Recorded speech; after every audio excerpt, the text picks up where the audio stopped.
Good morning and welcome to Monday Morning Moments. I'm Mike Van Hooser, and I just wanted to talk to you today about time. I gave 3 different talks this past weekend talking about time, and if you're listening to this on the podcast, you can tell there's probably wind in the background.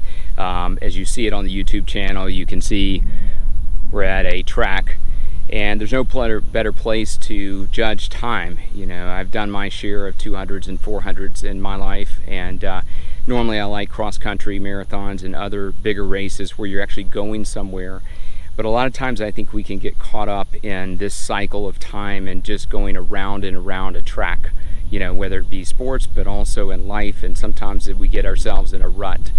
And there's 2 ways to think about time, and this is what we talked about this past week, was there's Kronos and Kairos. And Kronos is chronological time.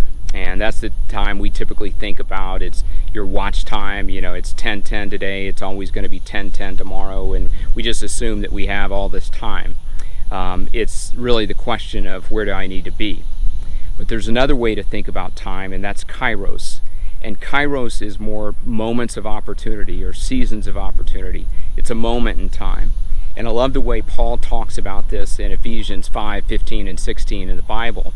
He says, "Be careful how you live then, not as unwise, but as wise people, making the most of every opportunity, because the days are evil." And I think a lot of times we have to think about who we're becoming in the context of time. And Kairos is a great way to look at that. It's really to think about, are we being purposeful and are we being intentional with the lives that we're living in the context of a Chronos world? And so I want you to be thinking about this week is, you know, that question of what are you doing with the time that you have? And we call that living a Kairos life in a Kronos world. And we're going to unpack this a lot more on the Coach's Corner this week and in the segment, talk about how to do that. But I really want you to be thinking about, are there areas of your life where you feel like you're not being purposeful and intentional with your life, and thinking more about Kairos and this moment of opportunity that you have, whether it be this week, this month, or this year, or your whole life, instead of thinking about just where do I need to be. It's who do you need to be, and thinking about that. Living a Kairos life in a Kronos world. Make it a great week and make the most of the moments in your life.